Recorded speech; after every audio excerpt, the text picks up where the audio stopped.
Ollie, what's up?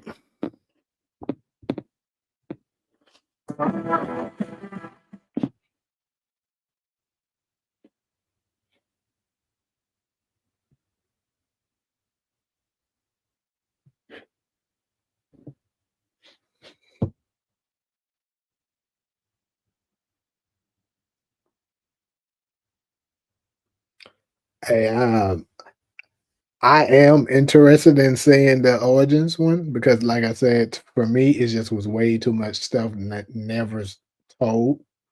But I definitely agree with you. I want to see influence because I think I I now believe, well, actually, for quite a while now, believe that influence will be really good if they do it. I remember when they first was announcing the spinoffs, I was considering that one to be the probably would flop, but I was like, nah, eh, influence actually would be pretty damn good. What's up, support?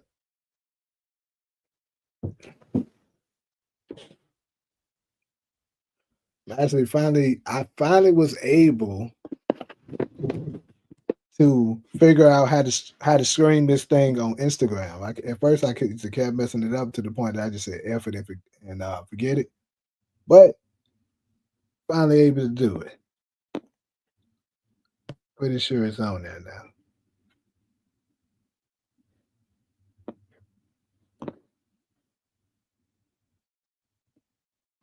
At least I think. Pretty sure it is though. It's actually yeah, it's actually working. I finally was able to get it on there. But what's up, Steve? You said we kind of know majority of Ghost and Tommy's story already, and besides, they trying to make Tariq and Braden into the new versions of modern times. Ironically, I mean, even with us knowing all that, let's just be real. It's still not the same. Cool, cool. I looked on my link too and saw that folks are joining on Instagram because this is the first time I ever did it. So people probably looking on there simply like, I never seen this man, go live like this before. So let me see what he's doing. But um,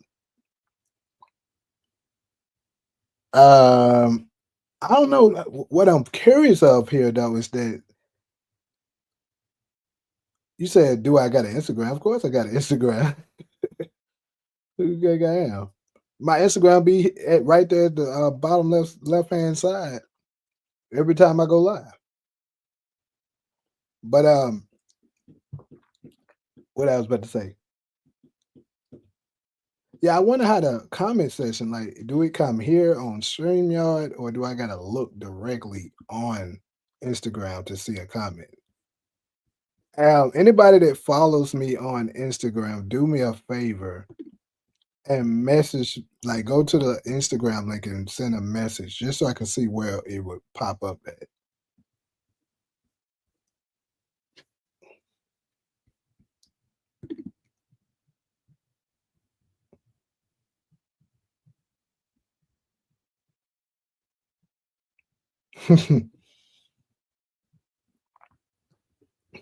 But yeah, we're gonna give people a little bit. I'll probably give it another minute, and then I'll go ahead and start digging into what we're gonna talk about for today. Speaking of Instagram, for those of y'all that follow me on my morning show, they be coming into the morning show. You kind of already know this, but I normally don't speak on things on Instagram because Instagram is like more of my professional account where I like a lot of industry people and stuff like that. So I really don't share my opinions on a lot of stuff only because I know how it affects it. People like love it. "Oh, I don't want to work with him no more. Because he don't agree with me, which is stupid. But today I just said, you know what, F it, bro. I'm just gonna say it. I don't care. I'm getting tired of this shit. And called out just the double standards of what we do a lot. And they've been I don't know how many comments is on there now, but they've been attacking the hell out of me on it. I mean, these are people I don't know that's been defending me too, but still, I just think it's funny as hell.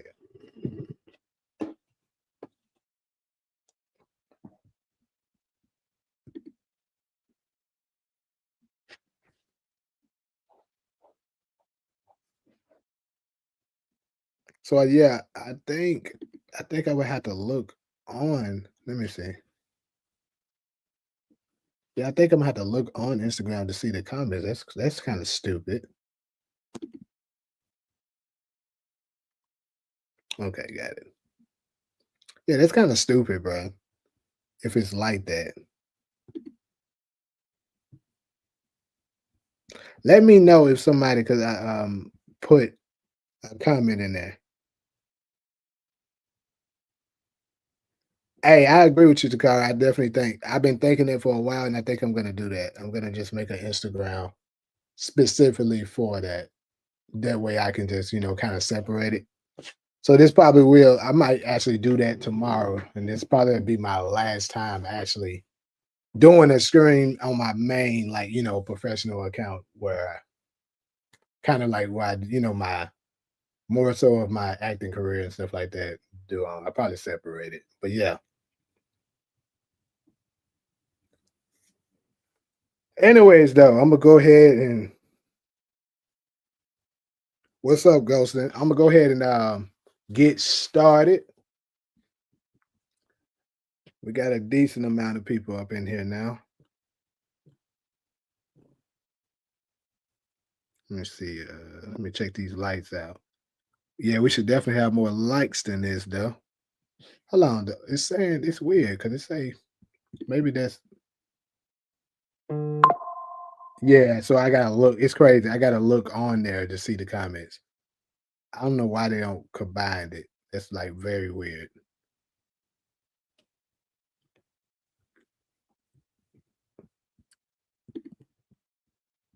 So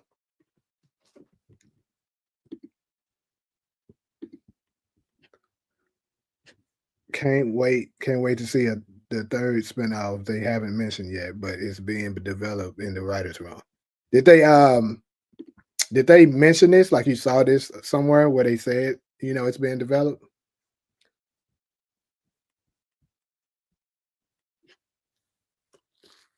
Because I mean we're gonna talk about it, once we get to the third topic. But yeah, I definitely and y'all kind of already know what my guesses are as far as the spin-outs, but who knows? They might shock us with something totally different from what we most of us are predicting.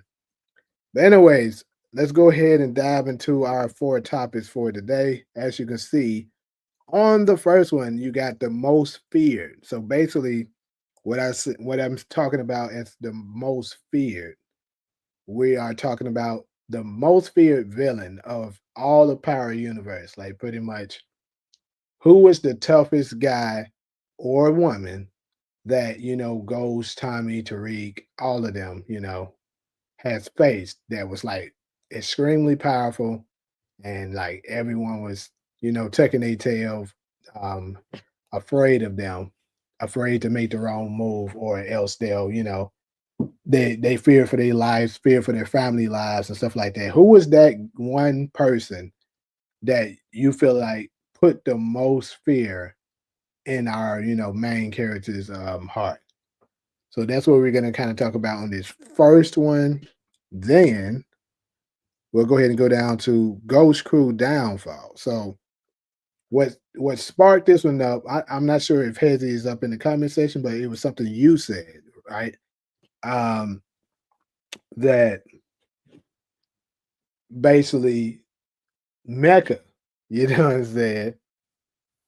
This what sparked this is basically you was talking about how Mecca being a snitch, being the goat of global snitching, basically, was one of the reasons why, what I'm saying, most of the people, the reason why, the Lobos task force was even formed because he basically gave the feds some information on Lobos that they was able to basically gain on him and actually look towards Ghost direction. And keep in mind the reason why I put Ghost Crew because that's what the fans were calling them at one point, the Ghost Crew, even though they thought at the time Tommy was Ghost. So that's the second topic. And then the third, we're gonna like we were just talking about the future spinoffs. What are the ones that we think would they'll possibly be coming out with? We know we're gonna get two of them already, Origins and Legacy. But is there some more? And if so, which ones are we most likely to get, and which one do we want to see the most? And lastly, we're gonna go ahead and dive back into Snowfall. And for those of y'all that watch Snowfall, you seen the ending, how Franklin ultimately turned out. What, in your opinion, was his greatest mistake that ultimately led to the to the outcome that happened at the end of the series? So those are our four topics. Think they're pretty good. I got some comments I haven't seen yet. Let's go ahead and well, they're gonna head to you right there. So cool, you up in here. In one of those articles a while back when they mentioned legacy. Okay, cool. I never seen it. What if the third spinoff is Bree's spinoff? You know what? That's crazy. I never actually thought about that, but that could actually be one, but I doubt it. You know, I doubt they do that because they would have to tell Breeze's story a lot in origin. So I seriously doubt they have a separate Breeze spinoff along with Origins going out. I mean, if they did do it, I don't think I'd be totally against it. I'm sure some certain people in the chat would be, but I wouldn't be against it. What's up, Demarcus? Milan was the toughest villain. Okay, we're gonna talk about it. We're gonna talk about it. Okay, we got another one saying Milan. Detective Carter was the most feared in book two Ghost. Yeah, definitely in book two Ghost. But do you think we can argue that he's the toughest one of all? Two bit. I never heard of the Ghost Crew. That's yeah, yeah. I forget about that. I never heard of a Ghost Crew. That's crazy.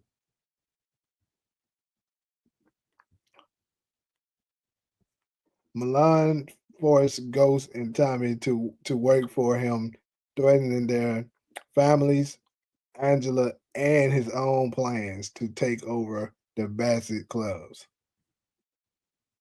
There's so many backstories, maybe in Origins. I wouldn't be against a Breeze spinoff. I wouldn't be against it either. You know what I'm saying? But I just kind of think that'd be a little crazy for them to do that when we just are being introduced to him. Like you give him a separate spinoff while you're still gonna be having it. But you know what? It could be. I'm gonna address that when we get to the spinoffs because I don't want to get off topic. But so it looks like everybody's saying Milan. I'm gonna try to challenge y'all. I gotta go ahead and play devil's advocate because most people are saying Milan right now. So let's go ahead and get our top suspects out, right? Who are our top suspects? We have Milan, which a lot of you guys have pointed out. We got let's see. We got Jason Mitchell, who I have in the profile picture. We got Lobos. We got Detective Carter. I don't really think you could. It's crazy. Well, you know what? I can say Mecca because I would say Milan was kind of in the Milan was kind of in it a little less than Mecca was, and y'all saying Milan, so that means Milan was tough. Because think about it, even though he did show up in the earlier season of season three, he didn't really show his hand until you know episode six when Lobos was killed.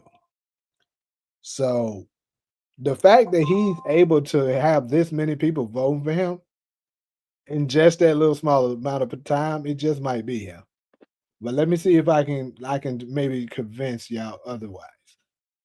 You got Mecca. Mecca had a grip on people, but I don't think. I mean, here's an argument. I'm gonna point this out. Mecca is the only guy. Think about this. Mecca is the only guy of Book Two Ghost who it seemed like Cain was actually afraid of. Think about all the people that came out in book two goes, Cain challenged them in some kind of way. I mean, we can go down his mother Monet, his dad Lorenzo, even though Lorenzo was never really a villain, but still, he challenged him. He challenged Zion. He wasn't really afraid of Noma. Mecca was the only guy that he was really afraid of. Like Mecca grabbed the nigga by his neck and stuff like that, telling him put his hand on the chopping block and stuff like that. And he was doing what that nigga said. Like that's the only nigga he wasn't afraid of. So I think that gives him a little credit right there. And then Lobos, I think Lobos kind of get eliminated. I'm gonna tell you why. Because I mean, Ghost and Tommy were afraid of him, but they wasn't afraid enough to get him to try to go after him and kill him. And here's another major point. Kanan was willing to Kanan was willing to try to, take over Ghost and Tommy's organization to work with Lobos. When Milan was around, he was like, I don't want nothing to do with that shit as long as that Serbia thing around. But when he's out of the picture, I'm gonna come to collect. So even Kanan knew that man was ignorant as hell. He's like, yeah, nah. Hey, fuck with that nigga. So I don't know, bro. Milan was okay. So and then he was trying to work with Jason too.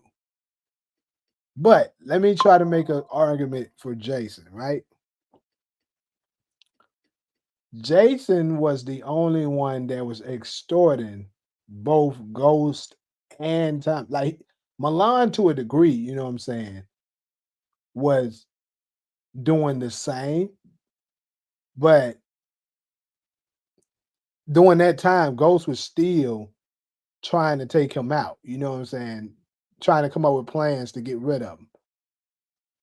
He didn't really do that with Jason. He kind of just wanted to keep the peace when it came to Jason. The only way he was willing to try to take Jason out was if Tommy was willing to work with him. He never tried to make any solo moves on him.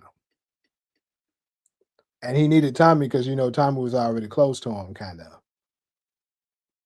And then so yeah, like I said, Jason, um, this nigga Jason had, and then even like I don't know. I might be having a hard time making another. I think Jason's the only one you kind of can make a low key argument with. Even Carter though, to a degree, Carter was ignorant as hell. Let me see what y'all talking about.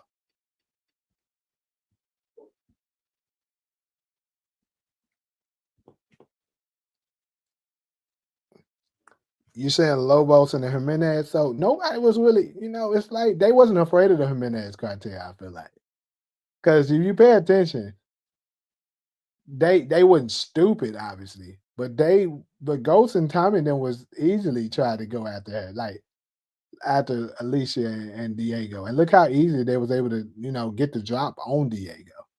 Like they wouldn't be able to do that with, Milan and Jason and folks like that. So I don't know if we can make an argument for either one of them.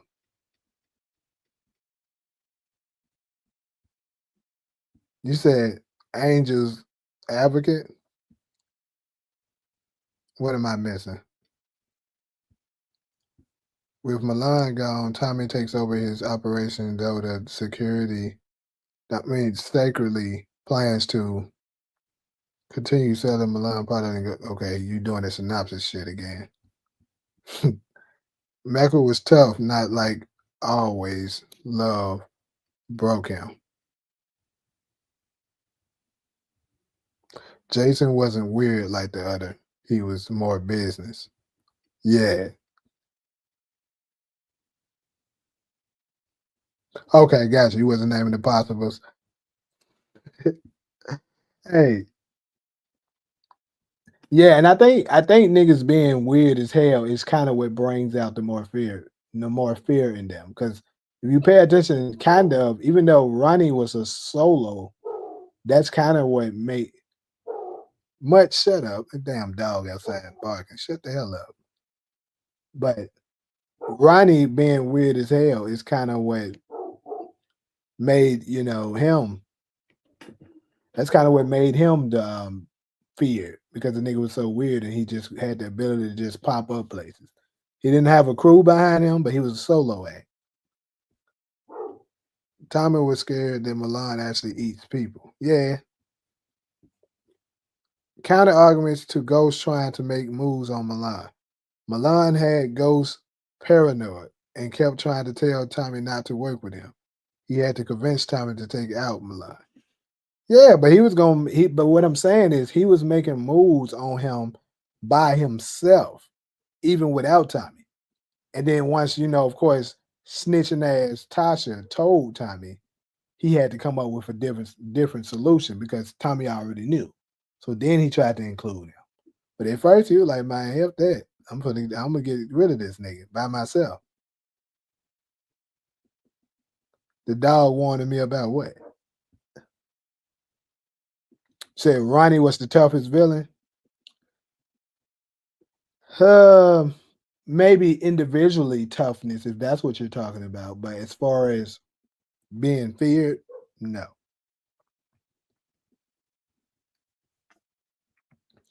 Even though from two different eras, imagine Ronnie and Milan face to face. You're talking about like facing off against each other?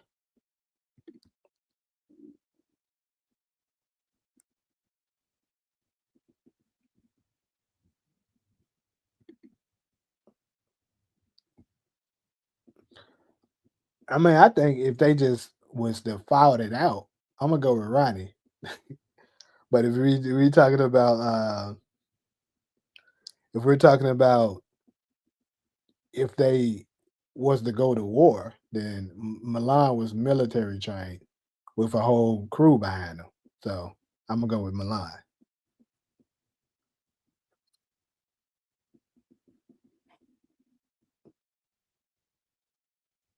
Yeah, yeah. I seen him spook before. That ain't good for nobody. Watch your back.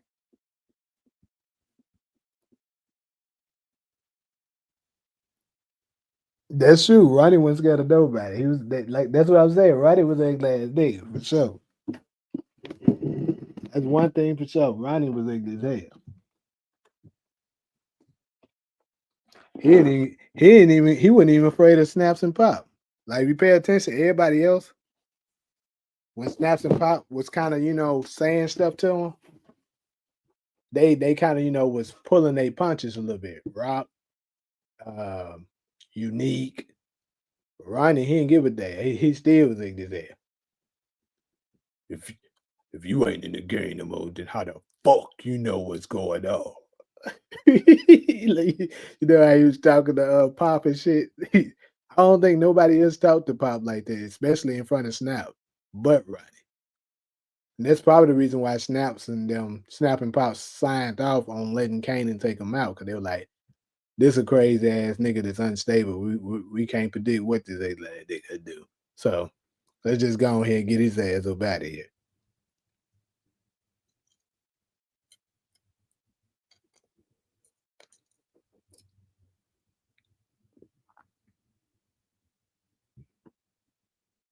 Yeah, but see, only reason why I ain't putting Snaps and Pop in there yet, Demarcus, is because we don't know enough information on Snaps and Pop. Like, yeah, we know they were behind the deaths of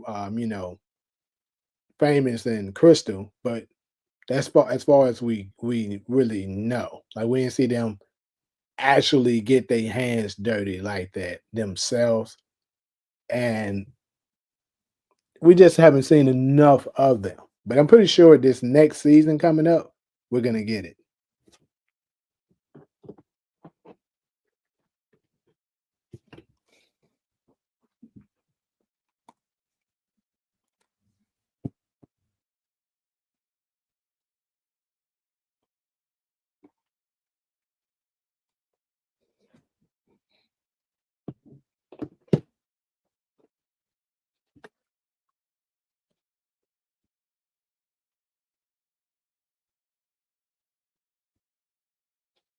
That's true. I agree. Why didn't we get a scene, like a real scene between like interaction between Ronnie and Rock? That would have been good because you know how much he hated her. So fuck Rock. Ronnie needed to say, yeah, Snaps and Paul used to rob banks. Yeah, go find go always find a way to inject Ronnie into the conversation. You forget that out of 40 episodes, he was only in 11. Ronnie ain't rough. You need to beat him up. So so you had to pick up a way. What did they say? Ain't no rules to fighting. My nigga seen the upper hand and took advantage of it. I ain't gonna lie to you though. When I first seen that episode, bro, I was very disappointed and low key mad. I'm like, bro, come on, right? You can't let that man whip your ass like that. Damn, that my mind. Who was a one hit wonder villain that everyone liked? E-Tone. I mean, did niggas like E-Tone? And when you say one hit wonder, you're talking about in one episode on the cool Rock stayed away from Ronnie. She knew what he was when he told Parasite. I'm guessing you talk about you talking about Pradessa. Okay, so that is true. She kept her distance from the lad. They too like, yeah, I ain't going nowhere. She pulled. That's where Kanan got his from. I don't want nothing to do with Kanan as long as they lad they can run it around. Rock didn't want to. She didn't want that running smoke. Yeah, she did. She was like, yeah, nah, that mine too damn ugly. I remember his ugly before he went in.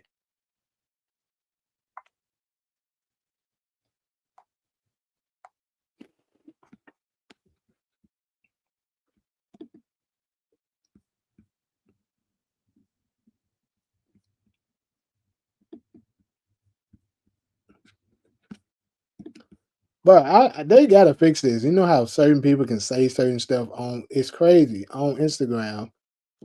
I don't know how they don't connect the damn comment section. What's up, big Bama? Like they should connect it. It got to be a way to connect all of it over here. I got to figure that shit out because I ain't about to be keep looking over there to find out if somebody's saying something.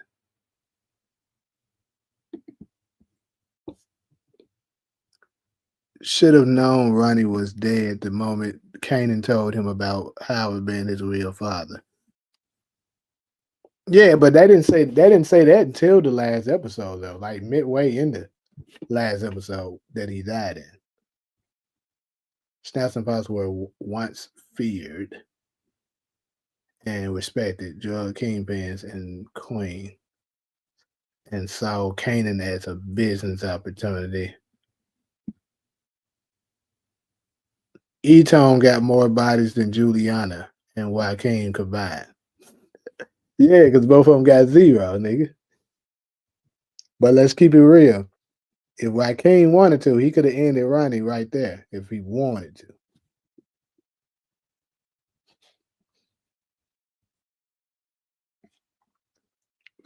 Should have known. All right. So I think pretty much on this though, I think most people are going with Milan. He did have a lot of people that was scared of him. Like Tasha was scared as hell. Ghost was scared. Yeah, and that's the only one that Ghost out of his own mouth said may have been the most dangerous man he ever met. If Ronnie never died, imagine him meeting Breeze. I mean, I would we gotta kind of get a little bit more of what Breeze's personality would be, but to see whether or not they possibly would have gotten along. But I think they may would have gotten along. The reason why I say that is because you remember with the little um, the little encounter that we got from Breeze, he was saying, talking about being all about your business. If we agree on that, we agree on everything. Well, Ronnie was absolutely the same way. You know, he basically was saying, every time he was focused on his work, and he was mad at Kanan when he wanted to go to see Jukebox and we ain't got no work. You know how he is. So I think they actually would have got along because both of them was focused on work. Ghostface when Milan came to his house for dinner. Right. Milan terrified Ghost so much it caused him to break up with Angela. You know what? Support that might submit it right there. The fact that this nigga was willing to break up with Angela because he was so scared. Nobody else made him do that.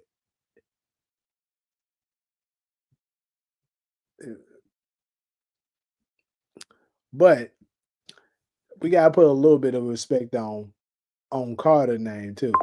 Cause let me think. So Milan basically was, let's see, he affected Ghost Tommy, Tasha, Lakeisha, and had Kanan not wanting to, get anywhere near him, right? But let's go to Carter. This nigga Carter was running Zion, Tariq, Monet. He didn't have Kane. Never really had actions with him, so we're not gonna say Kane. But Drew, Diana, um, and then he was trying to gain leverage on Noma so he could add her to his team. You gotta give Carter a little bit of respect too. That man was ugly as hell. Yeah, yeah, yeah. You going to the mall? We ain't got no business.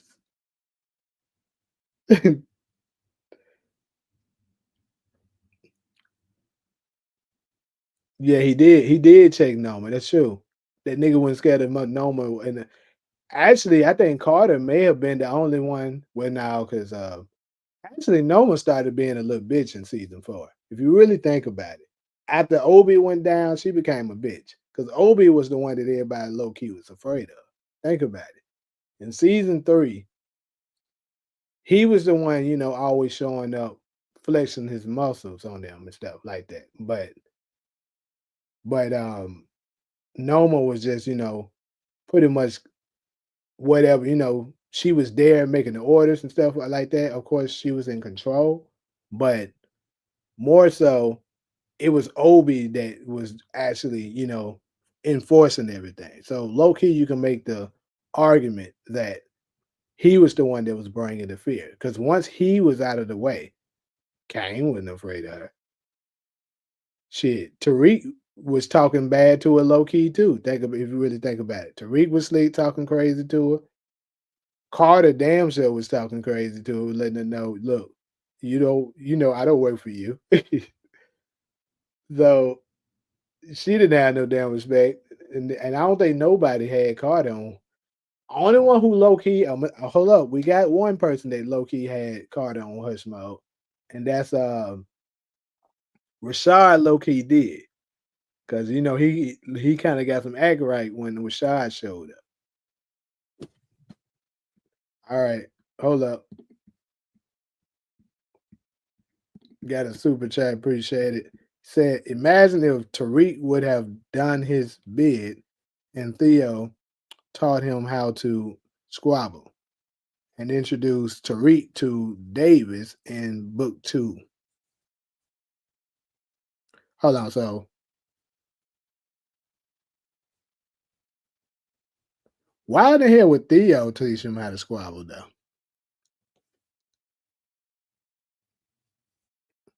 You're talking about in prison, got you. So you're saying basically if he would have got locked up for the Ray situation, he ended up meeting Theo. He taught him how to squabble.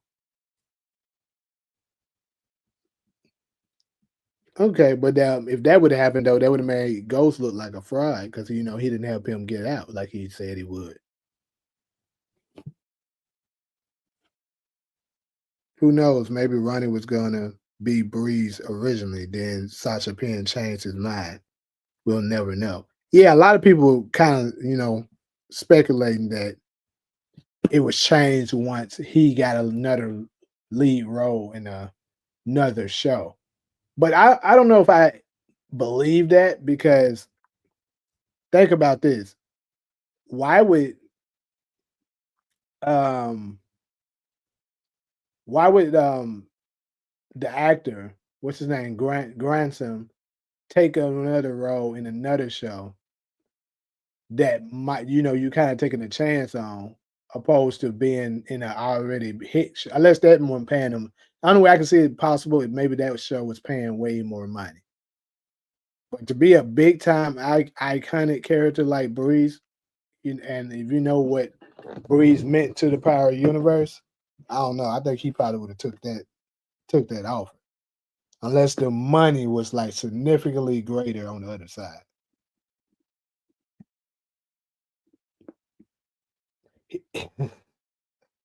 You said he took Tate brother out and lied to his face, but yeah, but the reason why he lied because he didn't want that smoke. He knew Rashad was gonna bring down hell. Yeah, Obi got shit done, bro. Noma was stupid to take that mine out. Yeah, she became real soft after that nigga fell. Noma never gave Obi no cheeks, but let Kane hit. That's another thing, man. My nigga Obi was doing all that simping. Hey, hey, Demarcus, that's what we should have added to our greatest simp list. There, we forgot about Obi because he was simping hard for Noma and never got any, didn't get no cheeks, and she ended up killing that man. Yeah, he went out bad. Yeah, that's true. Monet didn't fear her. Noma didn't have nobody scared. I just thought about it because Monet used to talk bad to her too, but she knew better not to cover. She knew to get some act right when Carter came around. Hey, Carter was playing with the folks. Straight up, that nigga Carter wasn't playing at all.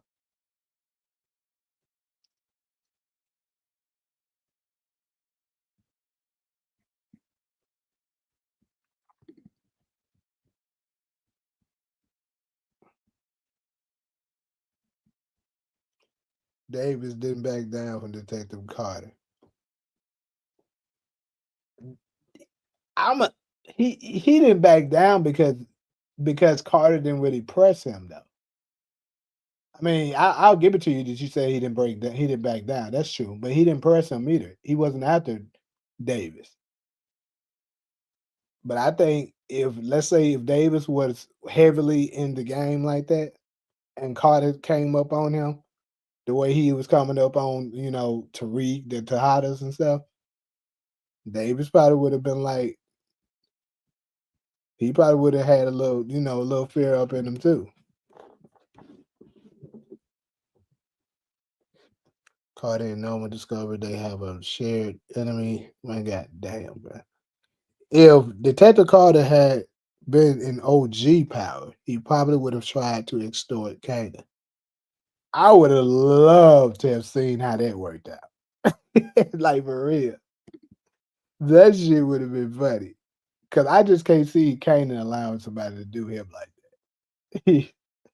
But y'all definitely let me know. Could you possibly see Detective Carter trying to extort Kanan?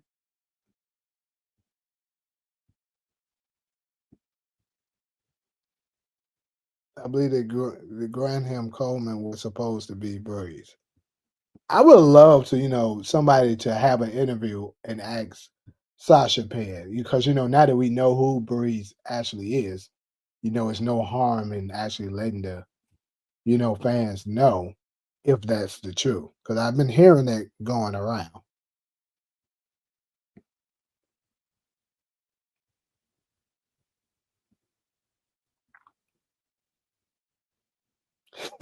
God had a stutter.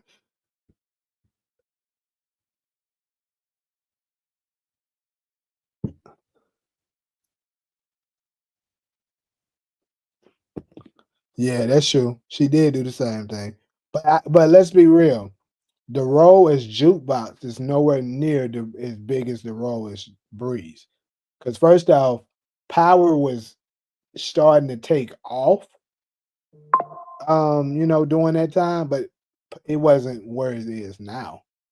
Like season 4 of Power, which is where Jukebox, was taken out, was really when it started to become a huge, like a big show. Season 3 had did pretty good, and then season 4 was like, very high expectations, but you know, it still wasn't where it is now. And Jukebox role is not as big as Breeze, so it's kind of not the same.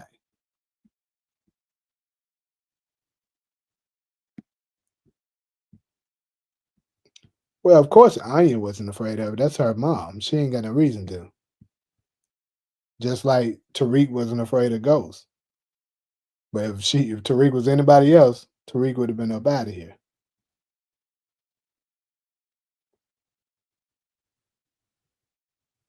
Kamal didn't back down on Carter because Carter didn't come at Kamal like that. That's what I'm saying. Carter only came at drug dealers like that. He didn't really do that to people that wasn't in the gang.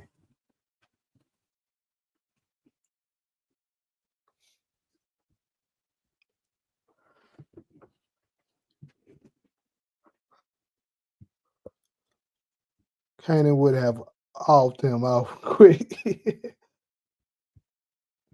I believe that Don Carter arrested Kanan when Ghost and Tasha set up Kanan. I remember you saying that. I'm almost done with the original Power too. I'm on season 5. I think on my rewatch. I'm on season 5, episode 2. I think maybe 3. So when I finish up the original Power, I'm gonna go ahead and start on book 2. I get back to my nigga Carter.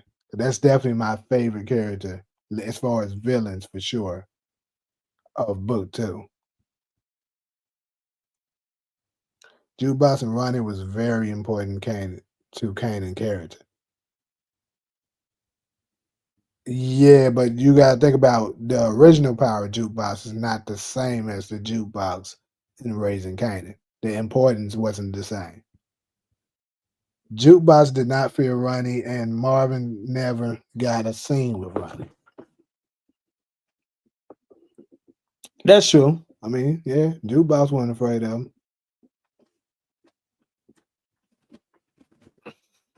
Jukebox probably just looked at him and like, this a weird ass nigga, man.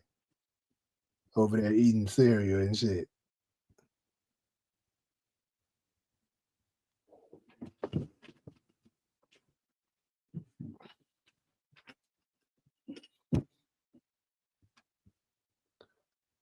The Detective Carter storyline would have ruined OG Power like how it ruined book 2. People absolutely loved the characters in book 2, but honestly, the plot was trash. I agree the plot was trash, but I do like, you know what I'm saying? I did like Carter's character. Maybe not how they necessarily used it and how it played out, but I did like him.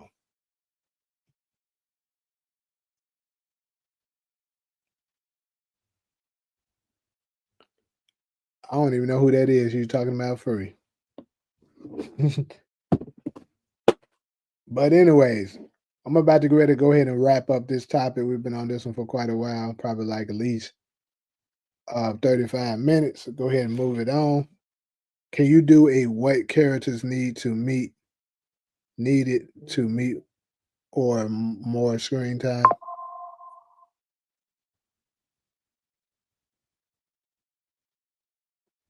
I'm gonna need you to kind of elaborate a little bit more on what you mean by that.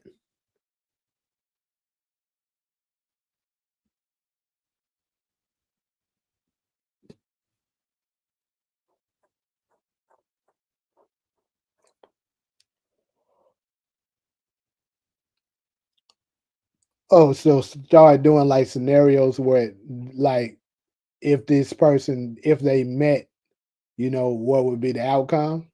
Yeah, that'll be. We can start sparking some of those up because I know one of them that was big up in there when book two was going on was the Kane versus Too Big situation.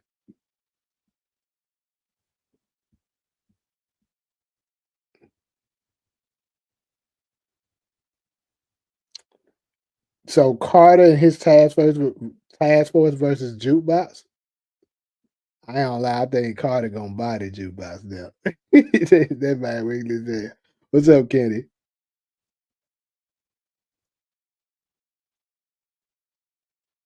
The fuck is going on outside? What the hell am I hearing?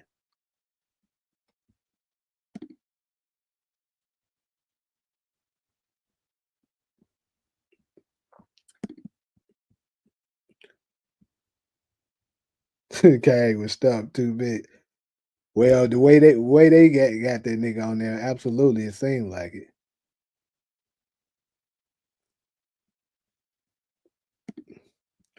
Anyways, on to the next one. We are on the fall of the Ghost Crew. So, like I was saying, Hezzy, you mentioned this in the last live that basically your boy Mecca was a major part of the reason why they failed. Basically the destruction of the crew basically started because Lobos ended up getting under fire due to Mecca snitching and pointing the Eastern District towards his way, and that ultimately made them start looking for the distro. Of course, the distro was Ghost, and the rest is history. So I think we could be making a strong argument that Mecca was the cause of the fall of the Ghost Crew. But I remember I actually gave a counter that it could actually have been, or maybe somebody else did. I can't quite remember. Anyways, though, a counter argument was made that actually it was Kanan. You know what I'm saying? Kanan, Ghost not killing Kanan back in the day. So, what, in y'all opinion, it was the ultimate reason that everything fell apart?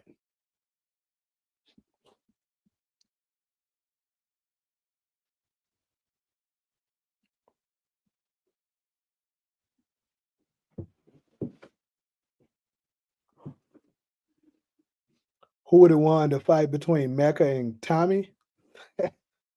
Oh shit! This is crazy that we're doing these type of.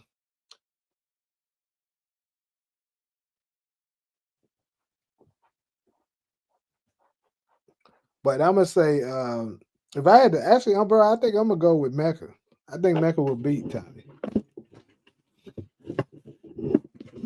because I'm gonna say this. I think here's another thing. I think if Kane was to meet Tommy, he wouldn't be afraid of Tommy, and we know he was afraid of Mecca. Just saying.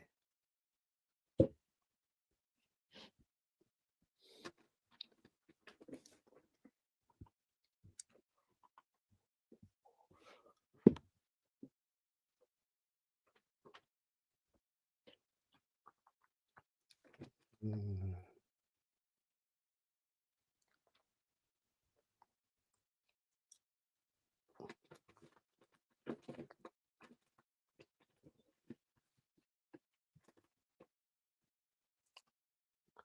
Kane would respect Tommy. Yeah, I think he'll respect him. But I think he wouldn't be afraid of him, is what I'm saying. It's a difference between, obviously, being afraid is a form of respect to a degree, but you can also respect, somebody but not be afraid of 'em. Like Ghost and Tommy respected each other, but they also wasn't afraid of each other. They made Kane a certified sugar Negro in power. They might as well give Kane a role in X Benedicts.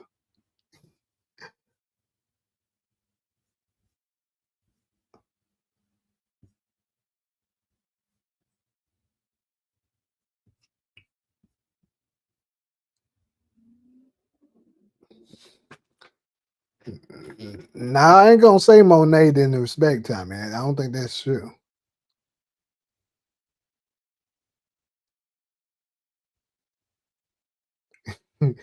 He said just like they made Tariq a super genius, but he's not.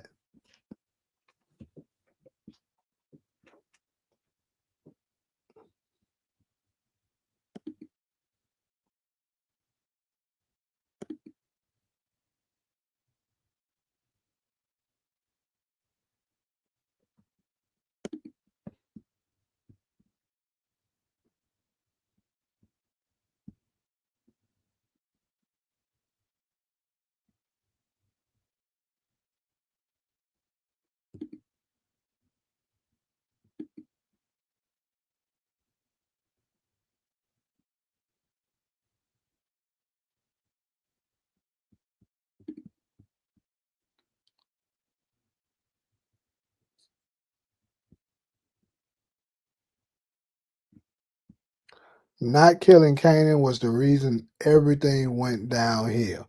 I think Ghost would have figured out how to avoid jail.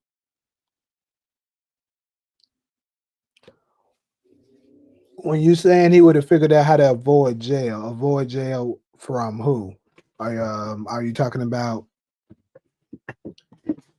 the situation when Lobos was on the fire because Mecca snitching?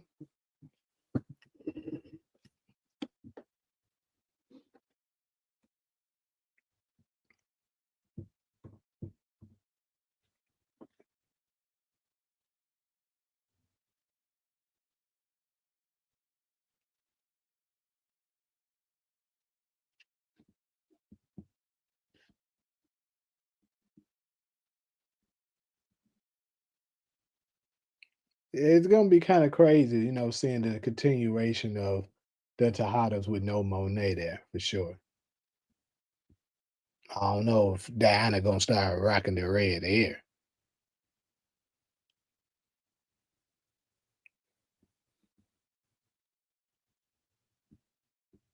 Cannon Webb was deep. He go Ghost to take out Roller, brought in Dre, took out Julio. So two good people go.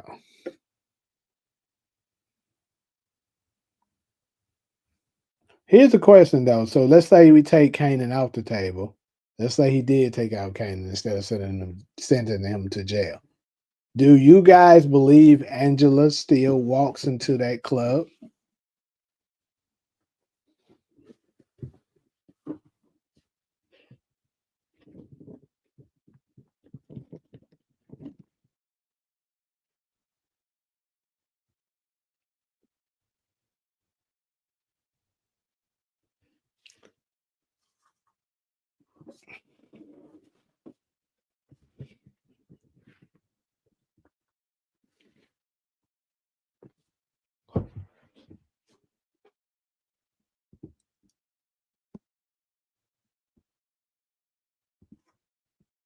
Imagine if Monet would smash Don Carter instead of Ramirez. I would have loved to seen Kane versus Don Carter. Yeah, me too. And actually, that would have been a smarter play for Monet if she could have managed to get Carter on her team. She could have been running everything because that man he had hella power. So he could have she could have used him to shut down Noma and everything. Only thing though, I think Carter was so damn messed up about his wife that he wasn't looking at nobody else anyway. I don't think he would have failed for this shit.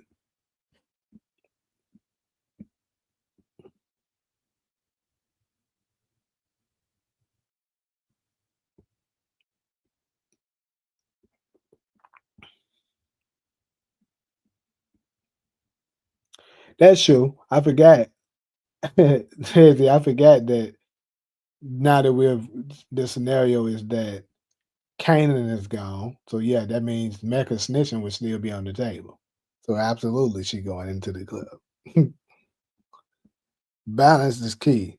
They burnt the hell out of that every hacker net narrative, even though real hackers hold government websites hostage for millions of dollars in ransom. But she wasn't smart enough to do that. She might then want that smoke because you know a lot of these folks that end up doing that, it don't end well for them.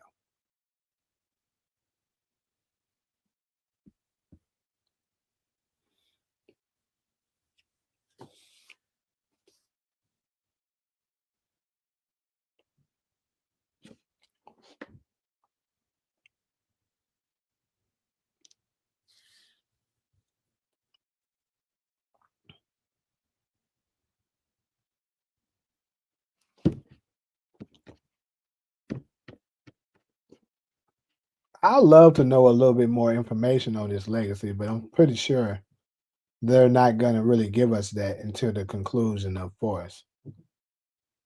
So we ain't gonna really know nothing about it until probably what, February, March.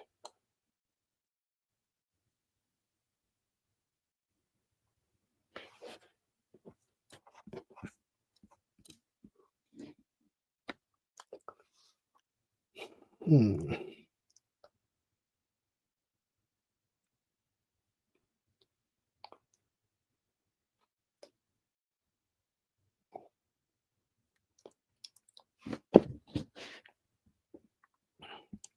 I ain't gonna lie, Legacy can have all the kids of people. Rashad nephew may avenge Kamal. that little nigga ain't gonna do nothing.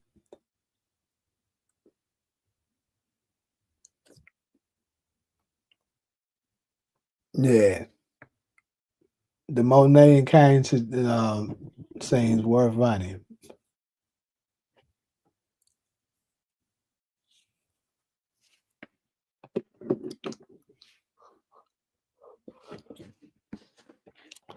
But I'm gonna go ahead and move to the next one though because that's pretty much what we was kind of heading towards, anyways. This one's kind of dry, so I'm gonna go ahead and hit to that next one. So, future spinoffs. So, as y'all can see, what I got up on there, to me, obviously we already know two of them.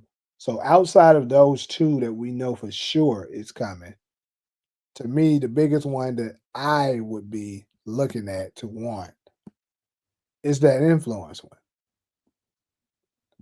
And it kind of makes me think because you know they only had this nigga Rashad in one episode in the last season.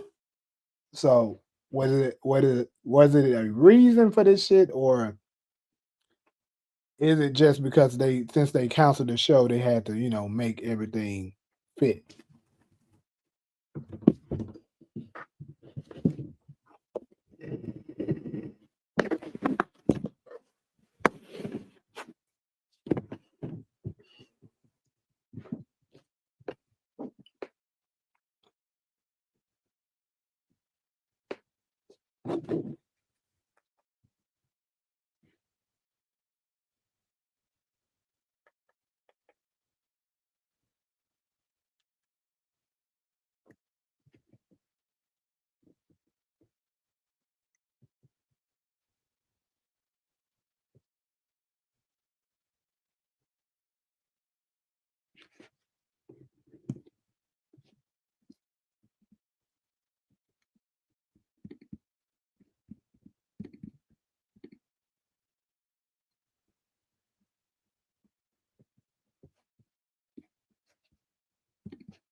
I wish Diana, Drew, and Kane ran the family business together in honor of Lorenzo and Monet. Yeah, I kind of hope we get a scenario where they kind of come back Ollie, when you say Power Universe, are you talking about a spinoff called Power Universe? You would watch a Lobo spinoff? I've been hearing that, folks saying that, but me personally, I don't know if I'll be too interested in a Lobos spinoff. Not saying I won't watch it if they did decide to do it, but it's just I don't know if that's something that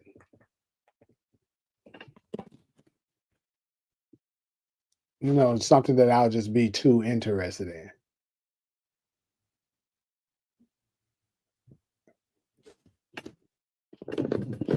They would have to sell that on me.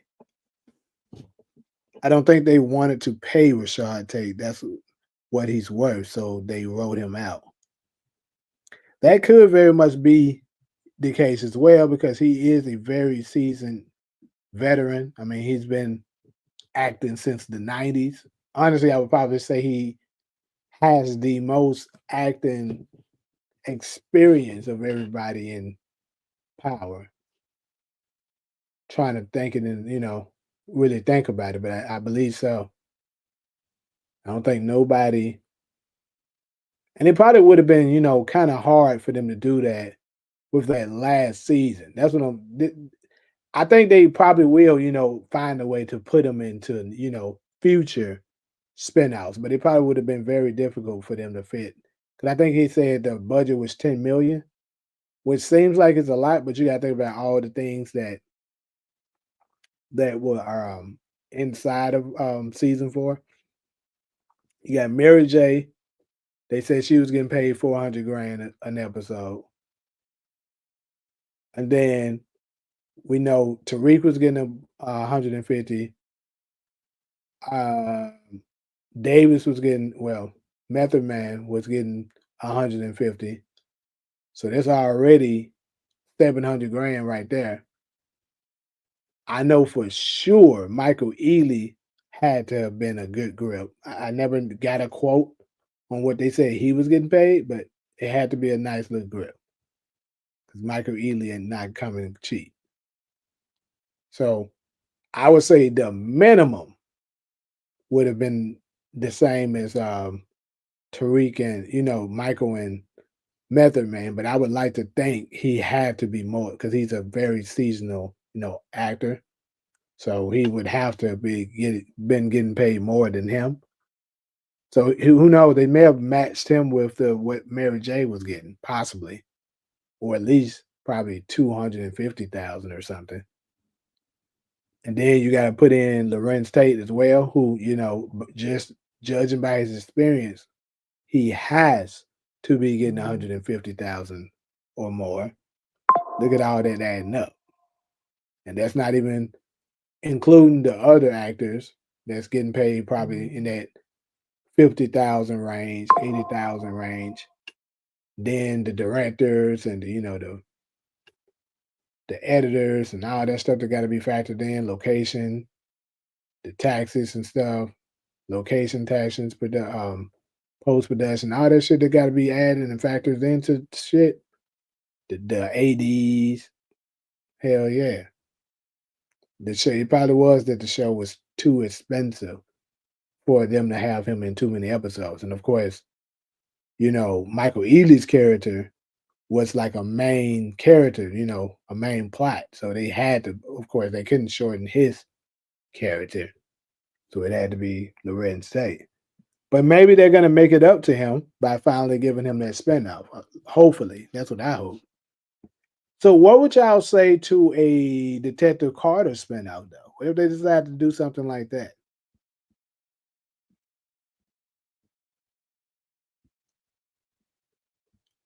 I wish Diana Drew and Kane Rand. Okay, I read that.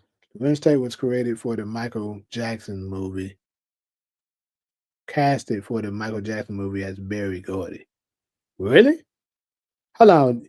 Are you talking about the they I remember they were shooting that. A lot of my friends and stuff like that was on that show. I think I know what you're talking about. That they shot at Sony's. But I didn't know he was playing Barry Gordy. Did she mention that? That he was there? I don't think she ever said nothing about him. Maybe he just wasn't there on those particular days. I don't know. Anyway, that's interesting though. Yes, with everybody in it with different storylines. What if we had a spinoff called Power Multiverse?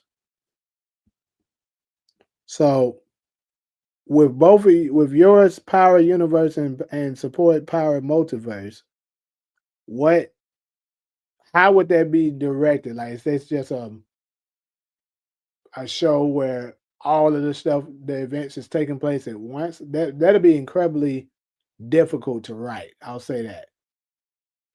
Because you got to keep up with the storylines of the ones the individual, making sure it add up and stuff like that. It'd be way too challenging. I wouldn't try to do it. No Kane and Force, please. I would rather see two bit.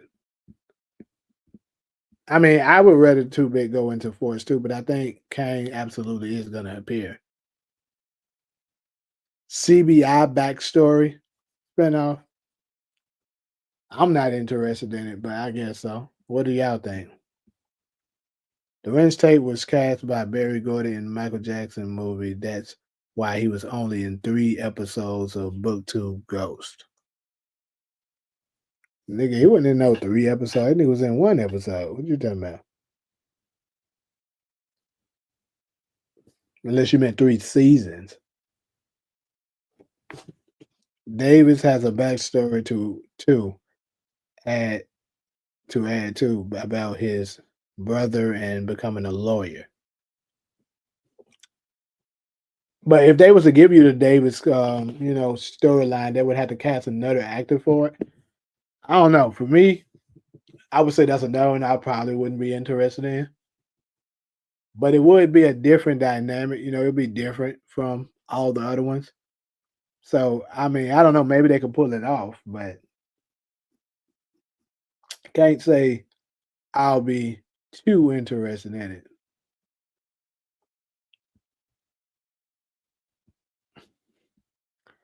I think after Legacy, the next spinoff will be called Power of Destiny. That's a good title. But they're gonna be destined to be in their grave. And that's gonna end well for them niggas. If, if they have different storylines, they can drag them longer. Yeah, and that's my thing. I don't want them to get to the point where they're starting to drag. You feel me? Like they're trying to keep it around so long that the storyline is dragging.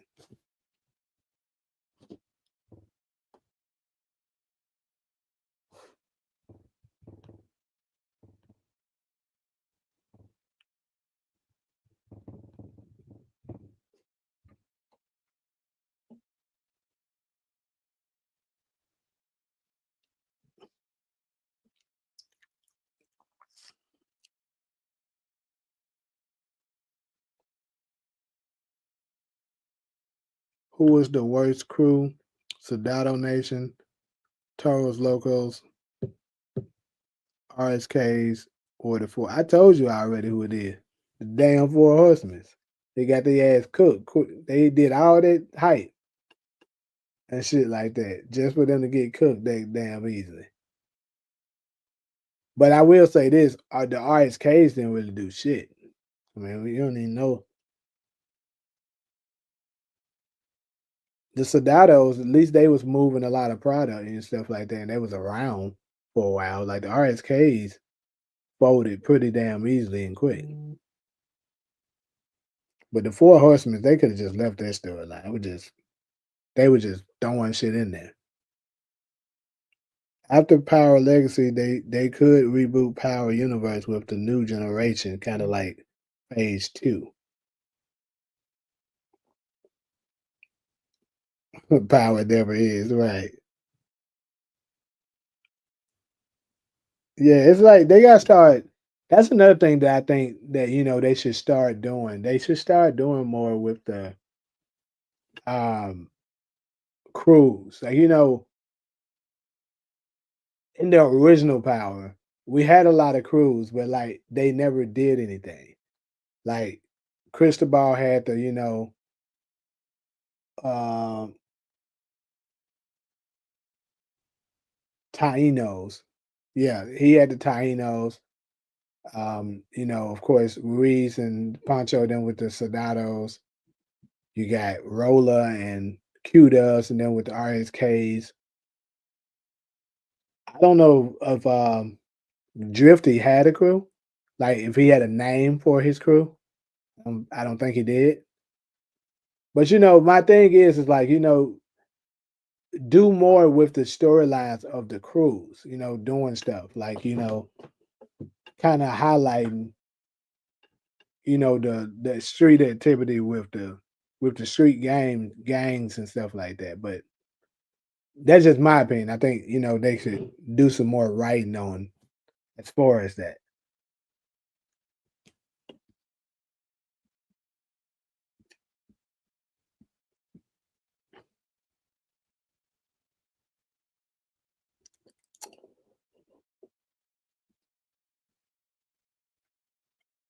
I don't give a damn about no Elijah Tate. I think Cash storyline possibly has some some room to work with, but Elijah Tate, leave that nigga where he at.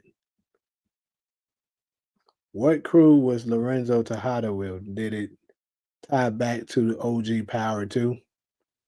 Well, I know he used to roll with the what the GTG gang, right? But I don't know if he had his own separate one, or did he? And I know he had um the when he first got out, the dude that they ended up having to him and Jude snuck up on and took out. They had some kind of crew too. Can't remember the name of it. Tariq still never really had a crew. He needs to start a gang in the next book. Yeah, that's what I'm saying. Like, do more with the crews. You know what I'm saying? Like the gangs.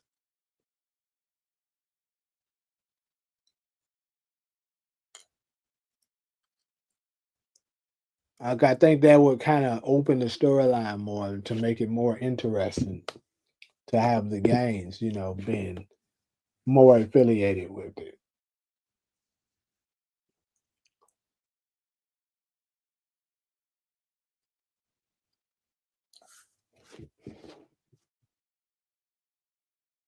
Drifty had the Jamaicans. What?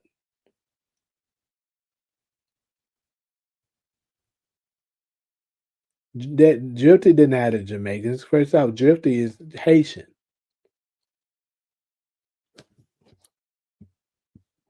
Book two should have been more street shit.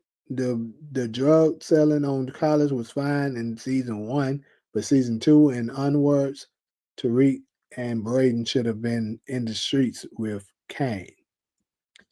But I would have to disagree with that because I think that would go against the original story point of what they were trying to do with Ghost trying to make Tariq complete college because of course Tariq wanted that trust fund, so you can't have him in the streets with Kane while still trying to complete school. I think it was a better storyline like they was doing it, trying to sell in plain sight. The problem was after season two, they kind of went away from that, and had them doing any and every little thing. And then every once in a while, they'll be in that class with the same little talking points, bullshit of what they doing. But yeah,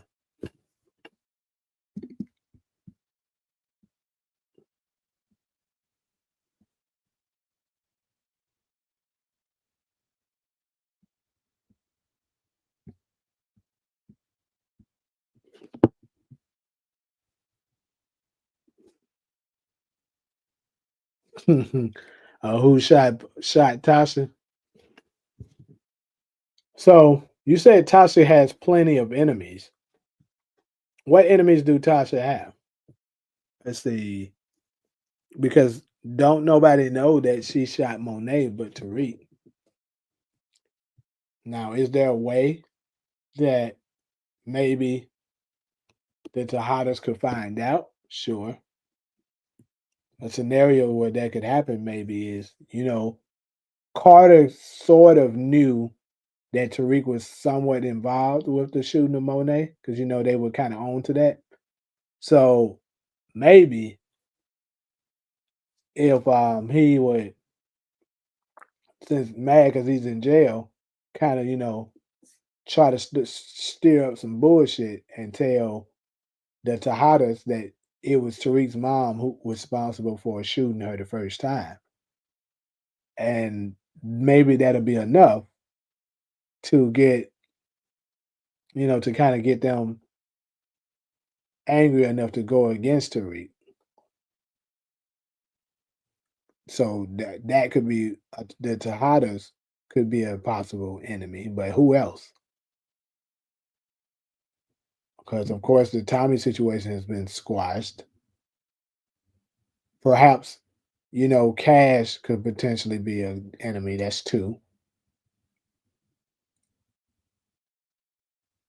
but I think that's pretty much where it ends. I wonder if Linton Manley and the Jamaican crew was drifty Jamaican. Hmm?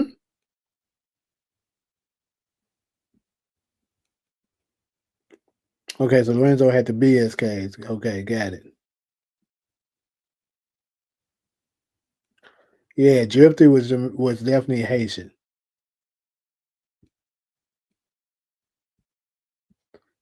It would give Tariq more street cred. People say he the apex, but he still needs the streets too. And people want to see a face and know who he is. Diana gonna remember her face. I don't think Diana never seen her though. She didn't get to see who was shooting. I don't think. Pause. All the cops want Tasha. Cash. That guy Q. Yeah, Q. Q gets, but I mean, I think Q all over that shit. He was able to get that bitch locked up. He ain't worried about her. She was about to send to jail. Now, Paz, perhaps since if she wants revenge on Tariq, of course, Tasha's gonna intervene.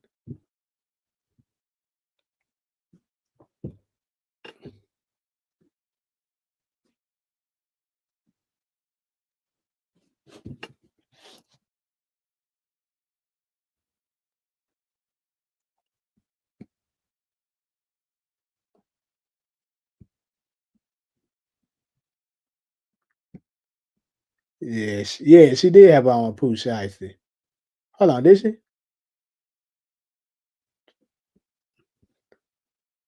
The Cash and Elisa Marie storyline seems done to me. Now, I think they're gonna introduce this Elisa Marie thing in the fourth storyline. Now, Cash, I don't know. Tariq lost his trust bond in the Western Holdings Ponzi scheme. He should have dropped out of school. None of them ever finished college, so continuing that school plot was pretty pointless. I absolutely agree with you. After his funds was lost, yeah, he should have just been done with school because what's the point of you sticking around, nigga? Like you already then lost it. But I'll say this though, they could have. What I was saying is, in the beginning 2 seasons, they should have never wrote it in that he lost the trust fund. That way, they could have, continued that storyline with him being in school going. But like you said, the fact that they decided to have him lose it, they should have just had him out of school altogether. It just doesn't make sense at this point.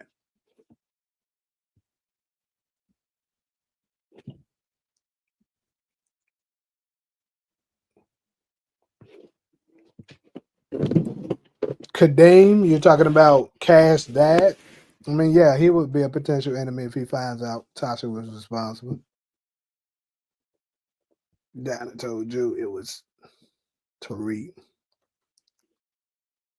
How they gonna try to make Tariq into another ghost if they not gonna have him in the streets? Apex Predator, he calls himself. Hmm. But I don't see why Q would be her enemy. I mean, of course, he wouldn't mess with her no more because of what she tried to pull off. But the fact that he was able to get off, it didn't affect him. She went to jail. I would just let it go. There's no point in him pursuing her. I'm telling y'all, the Q storyline is done, nigga. It has no reason for it. They turned that school into the hood. You say Lisa Marie needs a spinoff in the future? Nah, that shit gonna be whack. I think he does still, if because I think the club wasn't part of that trust that that he lost in the Ponzi schemes. If I'm not mistaken, somebody can correct me if I'm wrong, but I don't think it was. What the hell is an apex predator? Tariq needs to get put on rolling sixes or become a blood.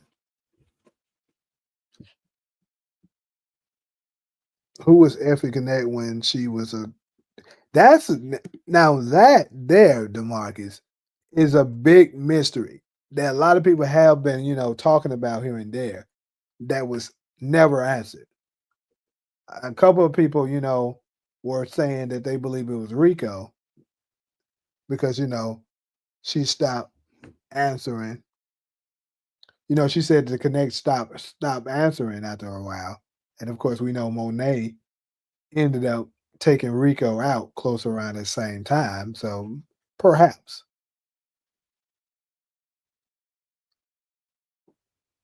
Effie's related to the Italians. Could be because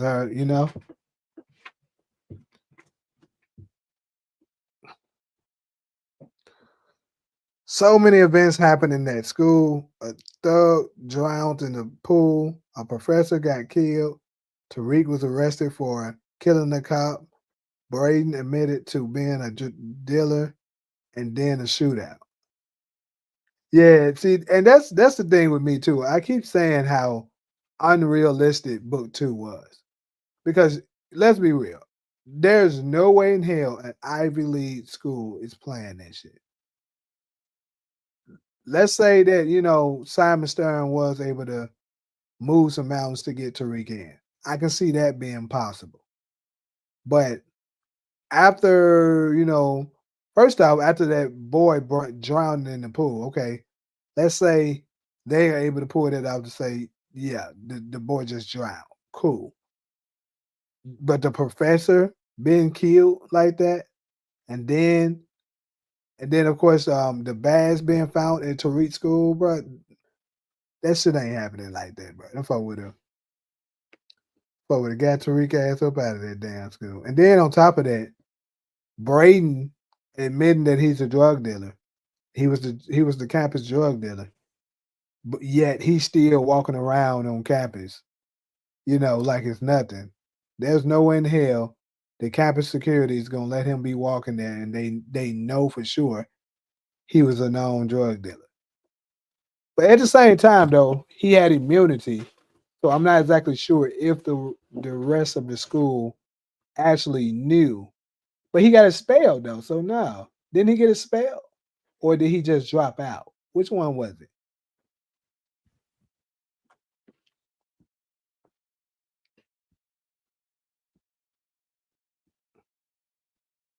Tariq was trash. Tariq was the latex president. Zeke was gone. Kerry messing with students. All the blacks would have been gone. They definitely might move to California to escape the drug businesses with Kane, potentially joining her, leading to a new journey together. Well, that's one thing that I kind of had out there that I said would be a cool, decent spinoff. The Effie and Kane storyline. I can see that kind of making, because she wanted to go to California for her robotics school anyway. Kane needs a new place to go, so maybe they can some kind of way work out that storyline to get them there. And if they ask to shoot it in California, I'm all for it. But I doubt it.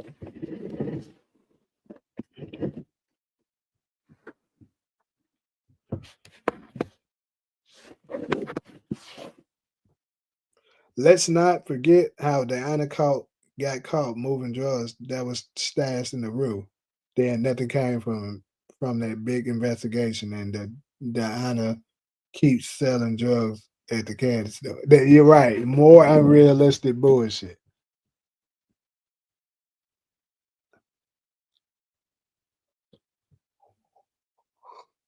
Why would Roberto be Effie's connect?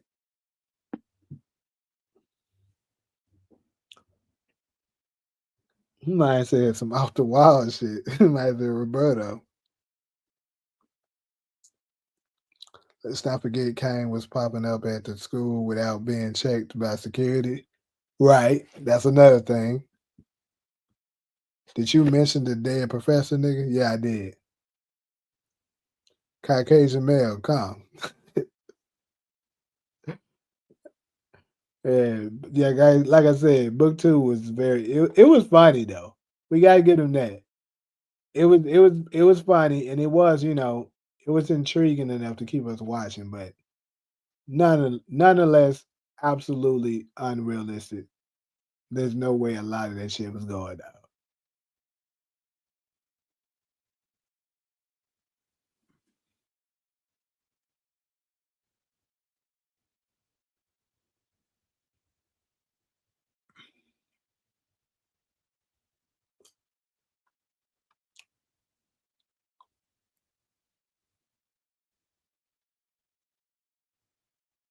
I wish Detective Santana would have lasted longer in the book too.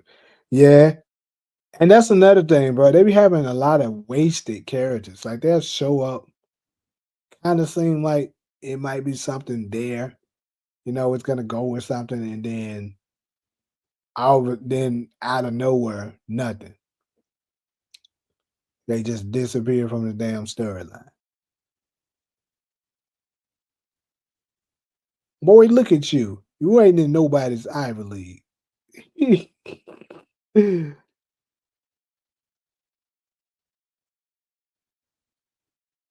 Yeah, I know. That's why I was saying that. A lot of people were saying that talking about the Detective Santana storyline could have ended with him being Ghost's brother, but they just fumbled it. And perhaps if Courtney would have kept writing for it, it would have turned out to be that. But new writer, new storyline.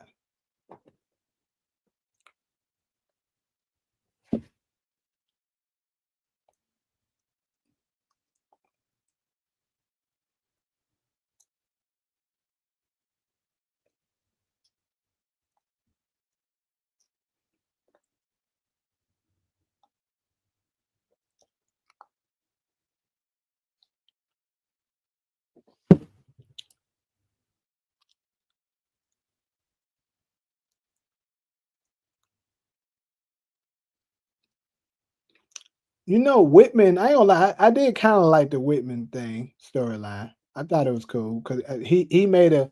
To me, he was a good officer.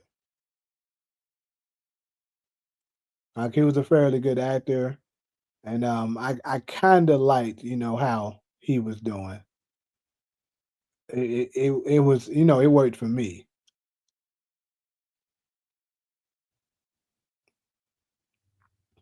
It's funny how Monet set his ass up though. Hey, tell that tell that tell that Carrie bitch I said what up.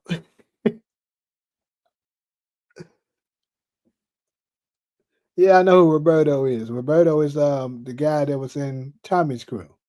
He the one that took over for Pancho once he took him out in episode 1 of season 6.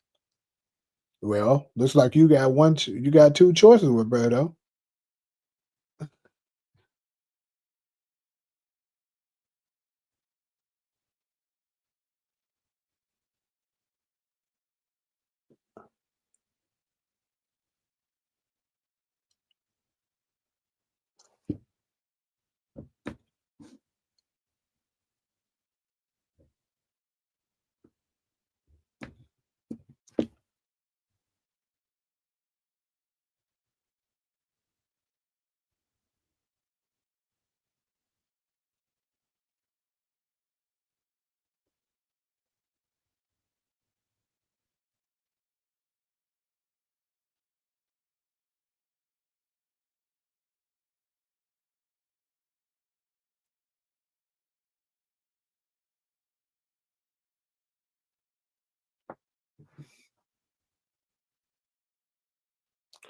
Whitman was flabbergasted. I'm a cop. Yeah, you died. You being a cop was gonna matter. Bad ain't about to say you ain't there, nigga. That was she was like,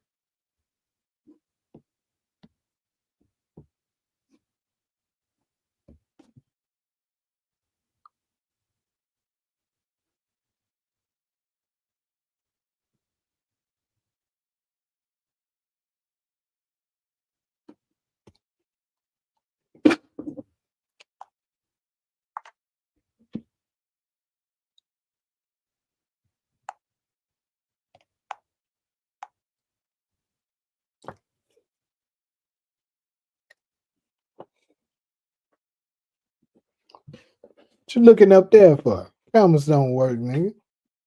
Because if they did, maybe they'll found out about what happened to the last inmate.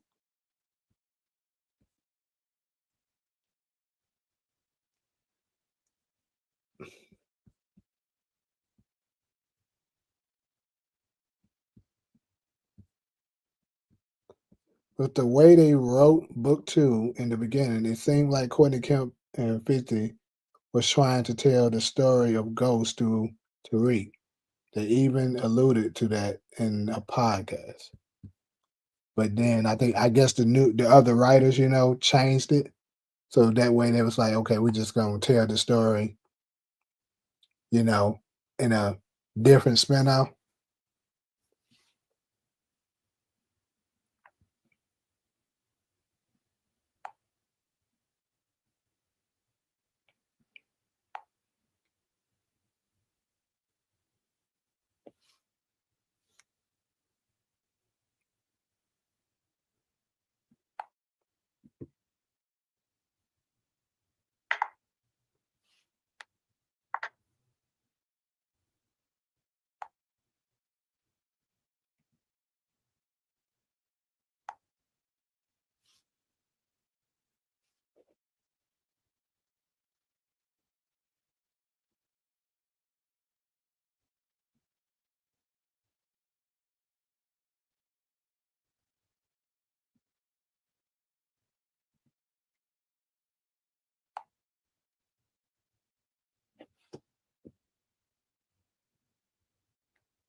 Book two had a new writer slash storyline every week on some clown shit. How did law enforcement waste all that money investing and didn't convict a nigga for jaywalking? The only the only one who went down was a detective. Right, after all that bullshit going down. In an old podcast right here. Okay, so I'm on my StreamYard yard link right now, so I can't click it, but I would have to open up my YouTube to do that.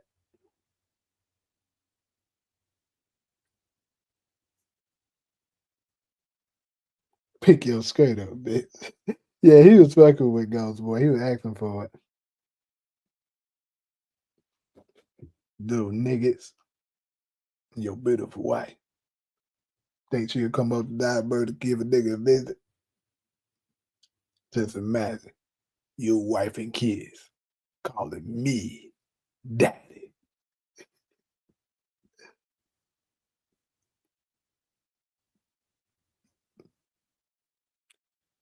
Who should be casted as Curtis St. Patrick? Delroy Lindo, Michael Jai White, or Michael Beach? Lulu. But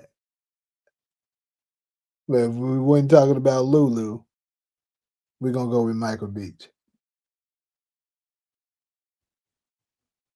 Who death was worse, Marshall or Sammy? Well, Sammy sucked more because he got killed by his friend,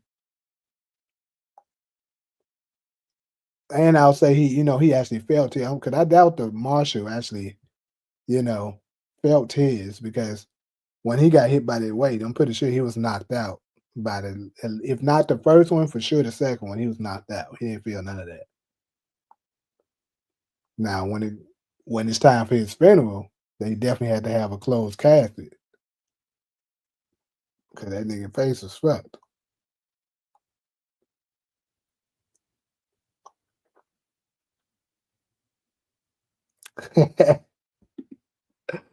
Of course.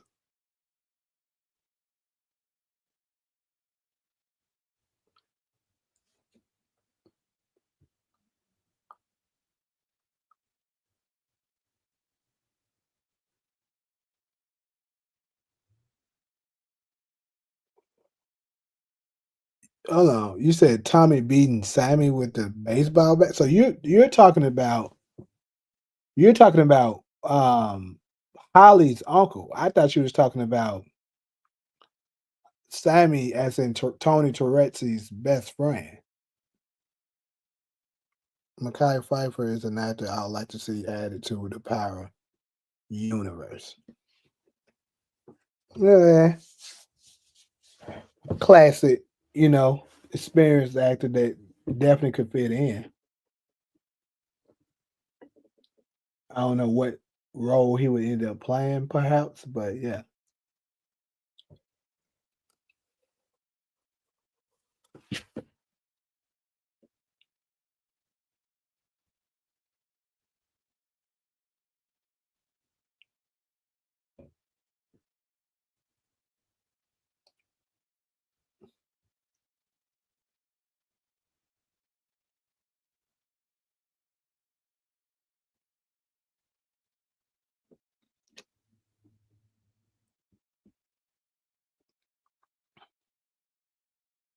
Ironic how Officer Marshall kept antagonizing Ghost, calling him a cop killer, just to end up being killed by him, which proved him right. Ghost did become a cop killer. Yeah, but he had good reason. That glad nigga kept fucking with him.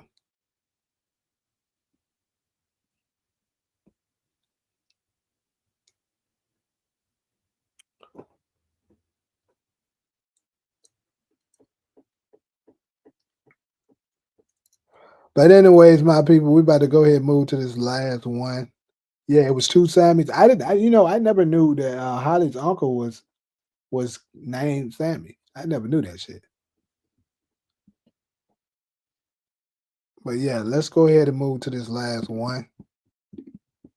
And that is, we're going to go ahead and redirect ourselves to Snowfall. So, as we know, our boy Franklin Saint went out pretty bad in the end. But by his words, he's free. So, what were the biggest mistake? What is the biggest mistake that your boy Franklin Saint made that ultimately led to his downfall? I know we kind of touched on this a little bit on the other one, but this is a tad bit different. In my opinion, I think there was a one single mistake that he made that ultimately came back to bite him in the ass and just basically, took out, that basically pretty much fucked everything up.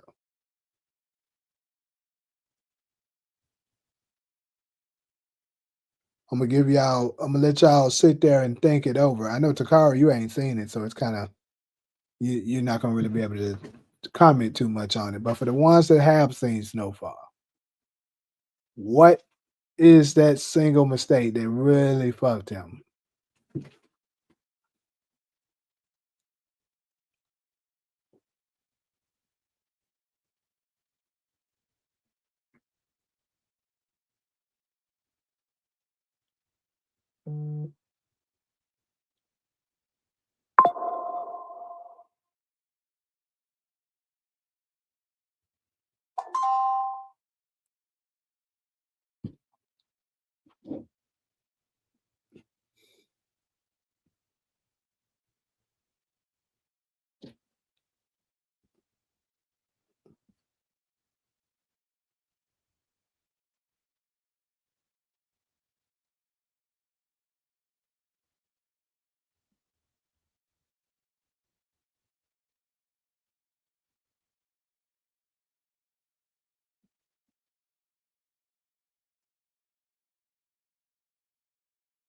So Snowfall actually is based on a couple of people's lives. They actually did a combination. Of course, they changed it up some so that they won't get sued and stuff like that. But yeah, it's based on a couple of people's lives. So the lead actor, the lead character, Franklin Saint is based on Freeway Ricky back in Los Angeles. Louie's character is based on her name is what is it? Tamika something. Thompson. Yeah. She was a queen pin back in the what time range was she? I want to say she was close to around Freeway Ricky's time too. But yeah, she was also in LA. That's where they got her character from. And Jerome was actually Jamaica Thompson's um, boyfriend, and his real name was Daffy something. And the guy who played Leon, his character was based on I forgot his, but yeah, it's a combination. And actually, the CIA was doing stuff like that during that time period as well. So yeah, it's based on a couple of storylines, and then I think they did a really good job with putting it all together to make a great storyline.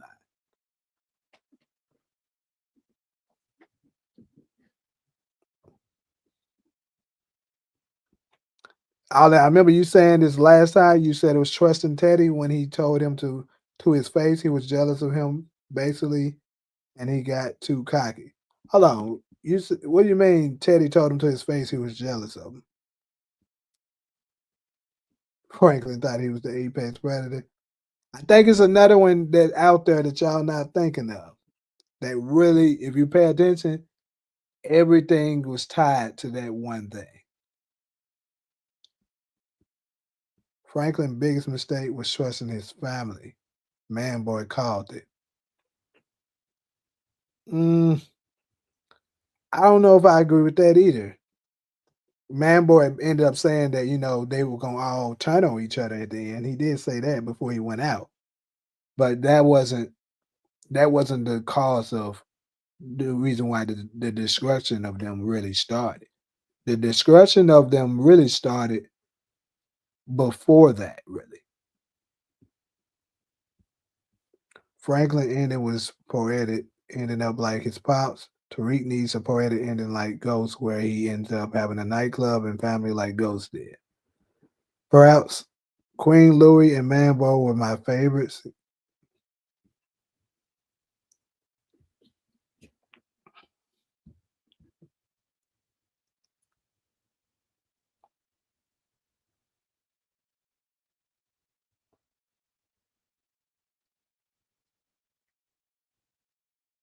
Nope, his biggest mistake wasn't not getting out of the game because he kind of had a reason why he wasn't getting out of the game because being involved with the CIA, they wasn't going to allow him to. So he kind of had to keep pushing. So let me go ahead and just put it out there because I think nobody's going to end up getting it. And y'all can let me know if y'all agree or disagree. But I think Franklin's biggest mistake was when even though it was an accident, was when he killed his friend. Damn, what's Lulu's name on there again?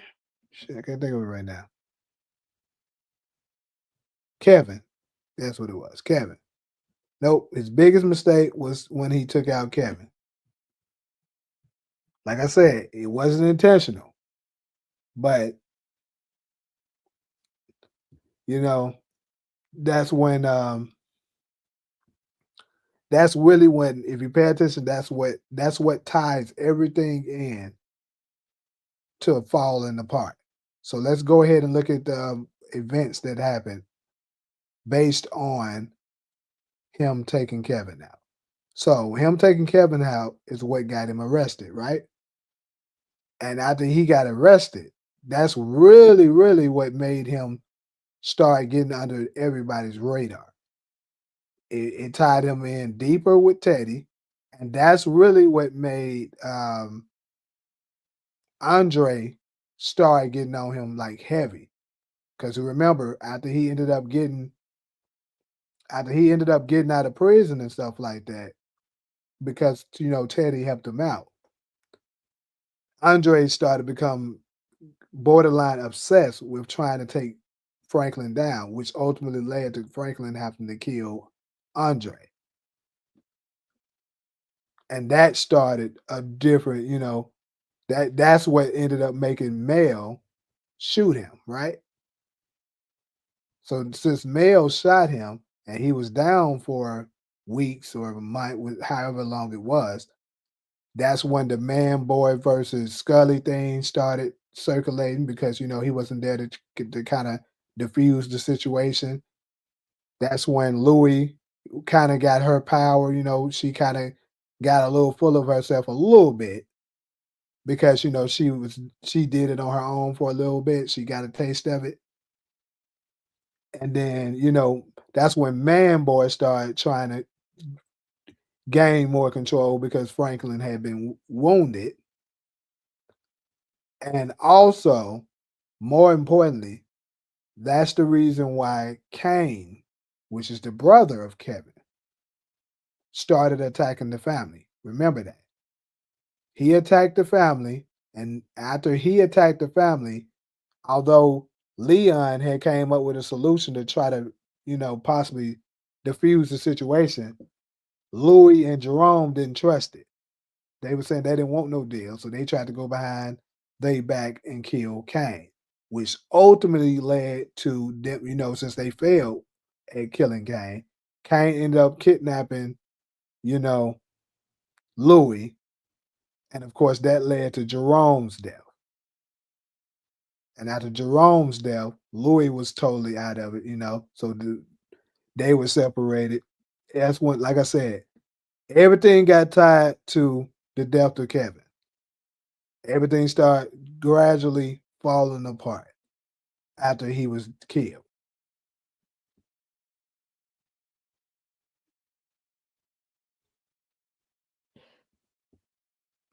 Louis spared Franklin life because Buckley was supposed to eliminate Franklin. I mean, that ain't got nothing to do with what messed it up. So did this nigga go with the Franklin? How was Franklin a snitch? Who did Franklin snitch on? I'm trying to remember. Do I remember a scenario where he did? Excuse me.